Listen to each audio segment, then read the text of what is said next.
The BC government just announced the home buyer protection period or cooling off period.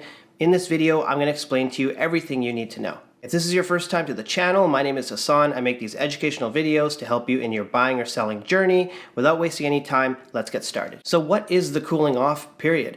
Cooling off period essentially, or what is being called a home buyer protection period, is a period of time where buyers who submit subject-free or no subject offers have to rescind their offers and walk away for whatever reason they like. So there's a couple things to be clear on with this cooling off period or home buyer protection period. Number one is if you write an offer that has subjects in it already, so for example, subject to financing, subject to inspection, whatever that might be, then as we understand it, as it's been explained so far, this home buyer protection period is not going to apply to you. You will not have or need the benefit of the home buyer protection period. The way to think about it is you've already negotiated your time to do your due diligence.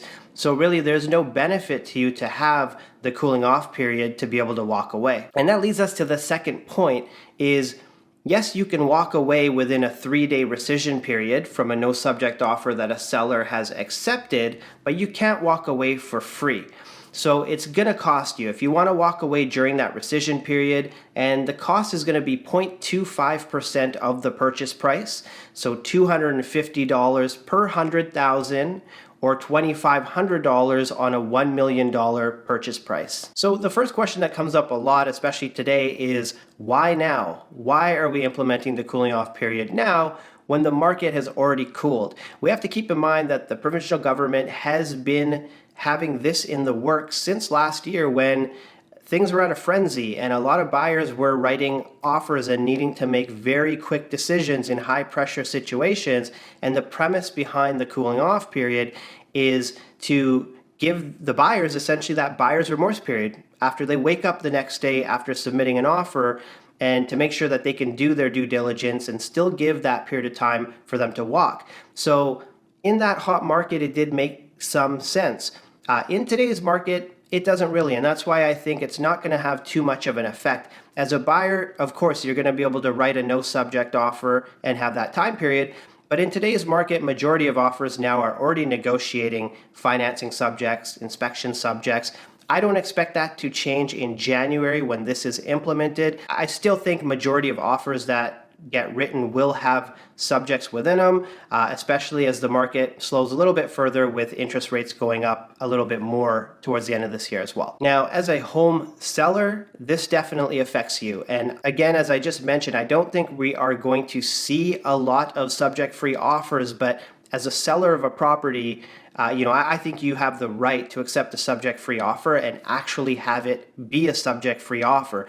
Now, the penalty, the 0.25% penalty, I'm going to venture to say that you as a seller would much prefer to have your home sold than receive $2,500 on $1 million sale price of your home. I think there's going to be other ways that sellers and buyers negotiate so that sales do go through and no subject offers are stronger and more enforceable. So I do foresee a light at the end of the tunnel, if you will, in that regard.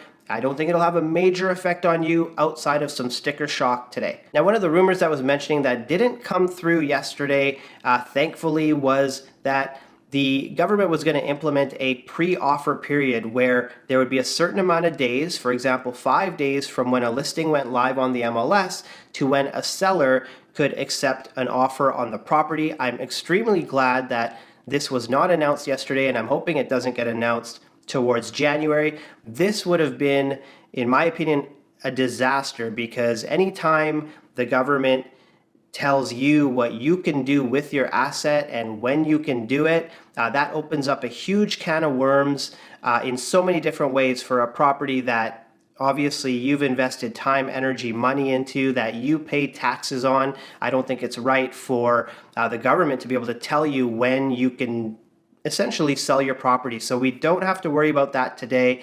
It's strictly the 3-day cooling off period with a little bit of a financial penalty to buyers. Again, I don't think it's going to impact the market, especially where we're at today and where the market is. So it's business as usual moving forward and in January when this is implemented. So there you have it, guys. That's all you need to know today about the home buyer protection period or cooling off period. If you learned something in this video, it'd be awesome if you could hit the like button and consider subscribing to the channel. What it does is it's going to send this video out to more people who can learn from it as well. And if you need any real estate help in the Vancouver area or the Fraser Valley, feel free to reach out to me. All my contact info is below in the description box. But thanks so much for watching and have a wonderful day.